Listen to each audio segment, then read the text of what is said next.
Boa noite, pessoal, tudo bem? Boa noite. Quero agradecer a todos os presentes, minha família, a banca examinadora, que me forjou até esse momento, a professora Ana, a professora Leandro Jennifer, a Thalita, a professora Camille também, E, querendo ou não, proporcionou para que esse momento chegasse. Então, eu fico muito feliz e quero agradecer a todo mundo que está presente e a vocês.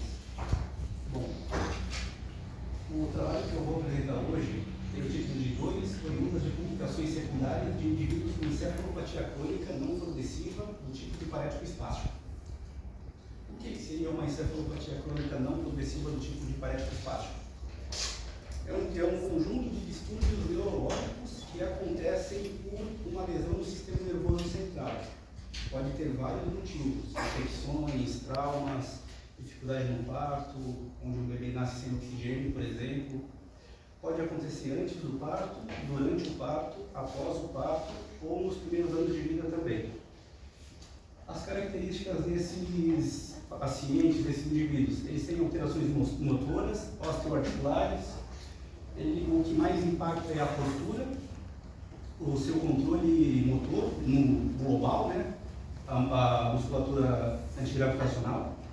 Isso acaba ocasionando dor crônica. O que é uma dor crônica? Uma dor persistente. A pessoa ela tem muita dor. Isso acaba ocasionando diversos desafios para esses pacientes. O objetivo do estudo, então, foi investigar essas causas secundárias que causam essas dores crônicas nos indivíduos com encefalopatia crônica. A metodologia foi como o estudo ele foi feito. O projeto foi enviado para o Comitê de Ética e, após a aprovação, a gente fez a pesquisa. Inicialmente seriam 5 5 avaliados, mas para responder às escalas que eu proporia a eles, não tinha o cognitivo apto para isso. Então, de 5 foi reduzido para 4. Desses 4 indivíduos com o mesmo diagnóstico, 2 são cadeirantes e 2 que andam sem auxílio. O local da avaliação foi aqui na Clínica Escola da Neurofuncional da Uniaselv. Cada avaliação deu aproximadamente 60 minutos e foram avaliados uma única vez. Os instrumentos de avaliação, então, as coletas de dados. Eu fiz anamnese, que são o questionário das perguntas, avaliação neurofuncional e física, e as escalas utilizadas para espasticidade, eu utilizei a escala de Ashworth. Para avaliação da locomoção motora, para saber se o paciente ele conseguia andar sem limitações, com limitações, ou se ele era completamente dependente de cadeira de roda, a escala GNF-CS. E para avaliador, eu utilizei a escala EVA. Então, como está a minha família aqui, eu vou explicar melhor como é que funcionam as escalas, tá? Então, um pouco mais para frente. Durante a avaliação, então, eu realizei a anamnese e comecei a avaliação postural. Mudanças de decúbito, manutenção de postura, ortostase, marcha. Avaliei o controle postural durante as atividades funcionais, porque se o paciente não consegue realizar o controle postural para as atividades funcionais, logo, ele não consegue fazer as atividades da vida diária. Ou seja, é uma coisa que é necessária para a outra. Durante todas essas avaliações, eu apresentei a escala EVA, que é uma escala visual. Ela é subjetiva, onde o próprio paciente ele aponta se ele está sentindo dor ou não. Vai graduando, de 0 até 10. Essa é a escala de espasticidade, chamada a escala de Ashworth.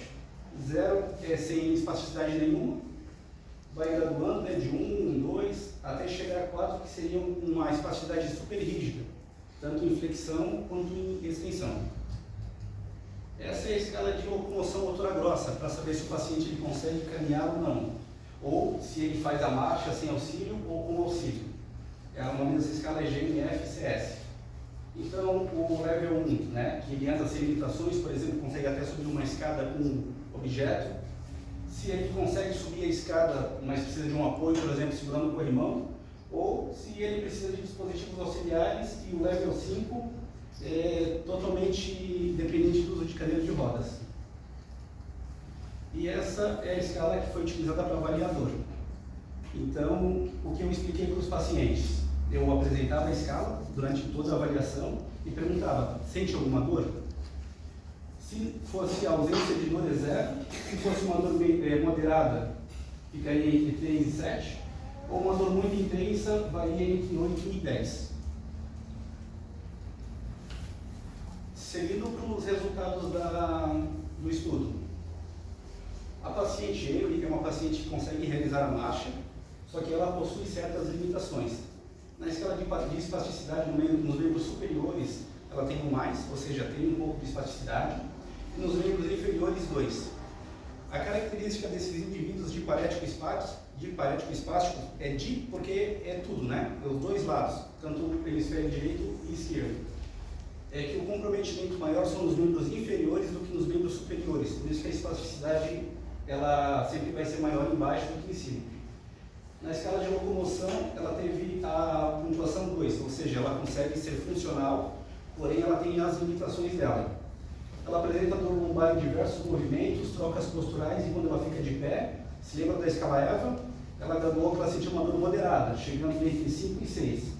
Ela possui bastante fraqueza muscular, déficits, tem pouca dissociação pélvico-escapular, que seria o andar em bloco, ele não dissocia, né? Ele caminha todo em conjunto. Pouca estabilidade, realiza bastante ajustes compensatórios, tem dificuldade para realizar os movimentos e trocas posturais. Faz, mas faz com bastante dificuldade. Durante a gravidez, ela consegue fazer as atividades da vida diária, como por exemplo, lavar uma roupa, estender, lavar uma louça, só que ela se queixa bastante de dor na cervical e no ombro direito, na escala de graduação chegando a EVA 6. O outro paciente, o paciente V. Esse paciente ele é um pouco mais independente, porque na escala de locomoção ele consegue subir uma escada, por exemplo, segurando um objeto. Então ele tem uma funcionalidade maior. Espasticidade nos membros inferiores 1+, e nos membros superiores 1. Bem pouca coisa de espasticidade. Ele tem bastante dor lombar e no quadril, quando ele realiza as trocas posturais, quando ele faz movimentos e quando ele fica em pé também. Ele tem déficit de equilíbrio e pouca dissociação também pélvico-escapular. Para compensar a falta de equilíbrio dele, o que ele faz? Ele flete os cotovelos. Então, inconscientemente, ele flete os cotovelos para caminhar, para servir como um meio de apoio para ele. Esse paciente também ele tem assimetria nas pernas. A perna esquerda dele é 3 centímetros menor do que a perna direita. Isso também contribui para esse déficit de equilíbrio e também as compensações posturais que ele tem, consequentemente gerando as dores de quadril e na lombar. A segunda tabela já são os pacientes que não realizam a marcha. São os pacientes um pouco mais dependentes. Então aqui a gente tem a paciente J, onde na escala de espasticidade no membro superior direito a pontuação é 1, e no superior esquerdo 1+, ou seja, o membro superior direito dela é menos espástico que o esquerdo, ela tem mais funcionalidade. E nos membros inferiores ela tem uma graduação 3 de 4, então já é uma espasticidade bem considerável. Ela consegue ficar na cadeira de roda com controle de tronco, não precisa ficar totalmente estabilizada. Ela tem essa automobilidade de controle de tronco. Ela possui bastante dor no quadril e joelho e ela é uma paciente que a gente precisa tomar cuidado porque ela tende a ter subluxação de quadril. Subluxação de quadril é quando a cabeça do fêmur desloca do acetábulo. Desloca quase totalmente, mas não chega a ser total. Essa é uma subluxação. Ela tem bastante fraqueza muscular, também pouca dissociação pélvico-escapular, realiza bastante ajustes compensatórios. Nas atividades da vida diária, ela consegue realizar bastante atividades com a mão direita, que é o menos espástico, como, por exemplo, dobrar roupa, se alimenta e realizar atividades de pinça fina também. A paciente N é a paciente mais comprometida que foi avaliada. Na escala de locomoção dela, ela é totalmente dependente, ela não consegue ficar sentada em sedestação se não estiver totalmente apoiada. Espasticidade do membro superior direito 1+, no esquerdo 2, parecido com a paciente anterior, né? Menos espasticidade no lado direito. Nos membros inferiores, espasticidade 3. Como ela é uma paciente com bastante fraqueza muscular, não tem essa autonomia de ficar sentada, de fazer as trocas posturais, ela é totalmente dependente de alguém para auxiliar ela.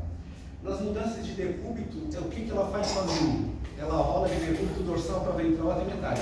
Ela faz meio movimento sozinha. Para completar o movimento, é necessário de auxílio também.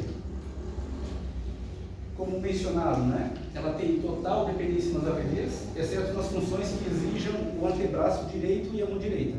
Ela consegue manusear coisas pequenas como controle remoto, celular, ou se for uma comida de fácil manuseio, ela consegue manusear também. Essa paciente, ela teve a permanência de um reflexo primitivo que se chama reflexo tônico cervical assimétrico, aquele reflexo do esgrimista. Ficou um tempo maior do que o normal, o considerado normal. Isso acabou ocasionando nela uma escoliose em C, que é o desvio lateral da coluna. Isso ocasionou diversos problemas para ela, inclusive a dor, onde ela se queixava bastante de dor, e também problema com subluxação de quadril. Então essa paciente ela teve que ser submetida a uma cirurgia de artrodese na região da dorsal, onde melhorou alguns graus da escoliose. Ela ainda possui escoliose, mas melhorou a dor. Hoje ela pode ficar ainda com dorsal, ventral, ela não se queixa de dor. Entrando agora sobre o que os autores dizem sobre o que foi levantado até agora. Os autores Young e Egner falam que a espasticidade ela é aumentada se o paciente tentar fazer um movimento brusco, um movimento abrupto. Então, se o paciente tentar fazer um movimento rápido, ele vai encontrar maior rigidez e dificuldade. Também intensifica o reflexo miotático. O que é o reflexo miotático? É a nossa defesa do organismo. Quando a gente está fazendo um alongamento muito acima da nossa articulação, da nossa amplitude muscular, o reflexo miotático é o que protege. Mas no caso desses pacientes, essa intensificação causa problemas. Causa espasmos, rigidez e tem a dificuldade de relaxar. Vai em conta o que os autores Vicente, Bósio e Cássio dizem, que é uma ativação muscular automática a espasticidade. Ou seja, por mais que o paciente esteja dormindo, a espasticidade entra em ação e ele nunca relaxa. O que isso acontece? Dor, e essas contraturas musculares persistentes levam a deformidades. Aqui a gente tem os exemplos, né, da espasticidade da mão e do membro inferior. Sobre os déficits nos elementos do controle postural, como é uma patologia que atinge globalmente o paciente, os autores Mochizuki e Amado dizem que isso gera um comprometimento da coordenação muscular postural, ou seja, o paciente ele tem dificuldade de ficar em pé, o que para a gente não é difícil, ele é um enorme desafio para eles. Dificuldade nas atividades funcionais básicas, caminhar, correr, subir escadas. As autoras Santos e Toledo dizem que esses déficits geram falta de controle sobre os movimentos e geram as compensações posturais para evitar as quedas, ou seja, eles ficam, o organismo, né, o corpo, ele tenta se ajustar, só que essas compensações posturais causam diversos problemas. O autor Souza e Alves fala que as compensações posturais geram todo um desalinhamento postural, que gera sobrecarga e dor, gera aumento do risco de queda, porque a pessoa ela não tem uma marcha, um movimento coeso, um movimento harmônico, gera toda uma dificuldade na locomoção, ou seja, a pessoa é aquele movimento como se fosse do pinguim, sabe?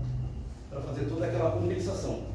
Os autores Toledo e Varela dizem que, devido a esses fatores, causa uma reclusão social, ou seja, o paciente tem medo de cair, tem vergonha, tem essa restrição de mobilidade, onde ele acaba se isolando e tendo essa diminuição da qualidade de vida, onde afeta a autoestima dele também e o bem-estar desses indivíduos.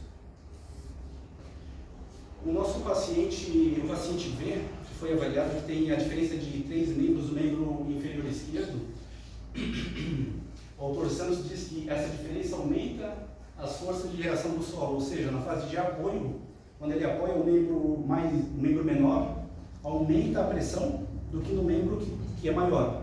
Ou seja, isso causa um desconforto e uma dor, além do aumento de consumo de energia, que seria o quê? Um desgaste extrametabólico, ou seja, ele é um caminhar mais ineficiente e mais exaustivo para esse paciente. Os autores Souza e Freitas dizem que essa assimetria causa um desalinhamento, né, um desequilíbrio na biomecânica e também causa alterações nas cadeias musculares. O que é cadeia muscular? Um músculo ele tem a sua função e um complementa o outro.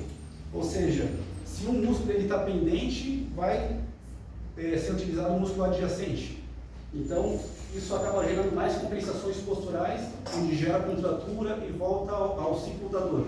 E esses pacientes eles têm essa condição. Sobre a luxação de quadril, que a gente tem a paciente M, paciente M, se eu não me engano. O autor Quadros, ele diz que essa luxação de quadril gera instabilidade articular, maior risco de deslocamento do quadril, né? A subluxação e o deslocamento parcial, podendo gerar a luxação completa, que seria a desarticulação total do quadril, dor, desconforto na região local e próxima, né, às adjacentes, causa dificuldade na locomoção, ou seja, a pessoa fica limitada a realizar os movimentos. E os autores Pereira, eles complementam um outro autor que dizia que essas deformidades causam deformidades ósseas, mas também causam a reclusão, causam um problema na vida desses pacientes, ou seja, eles não ficam tão expostos ao dia a dia, tão expostos à sociedade por causa dessa dor, essa limitação, toda essa compensação que ocorre devido a essa condição deles. Entrando agora sobre a permanência do reflexo primitivo RTCA. Esse reflexo ele é comum em todos os bebês, só que qual é o problema desses pacientes com encefalopatia crônica? Corre-se o risco de ficar um tempo maior. E quais são as consequências? Assimetria de tronco dos membros inferiores, hipercifose dorsal se eles estiverem sem cabo, flexão dos membros inferiores, dificuldade na locomoção e tendência à escoliose, que foi o que aconteceu com o nosso paciente. Então, é o desvio lateral esquerdo da escoliose, né? Foi o caso dela. Os autores Fonseca e Lima dizem que isso também causa um atraso no desenvolvimento motor, dificuldade em alcançar os marcos motores esperados para a idade. A gente quando vê isso, acha que é só desenvolvimento motor grosso, né? Caminhar, mão, mas também o fino, por exemplo, falar. Essa é uma paciente que tem bastante dificuldade na fala. Ela tem um cognitivo totalmente preservado, só que ela só consegue responder perguntas fechadas, sim e não. Ela não consegue gesticular palavras, onde vai em desencontro ou se atrasa no desenvolvimento. Tem dificuldade, pode gerar também dificuldade no aprendizado e toda a coordenação motora, né, pista fina, onde tem bem afetada também a fala dessa paciente. O que a gente pode concluir então dessas 4 análises que foram feitas? Apesar do diagnóstico ser o mesmo, a gente viu que cada paciente tinha uma especificidade diferente. Então, o que eu pude concluir com isso? É muito importante a gente não seguir um protocolo receita de bolo, sabe, para atendimento. Avaliar individualmente, ver esses fatores secundários que causam a dor, tratar o paciente de maneira individualizada, verificando a real necessidade deles para melhorar a qualidade de vida dentro do nosso papel como fisioterapeutas. É isso. Obrigado.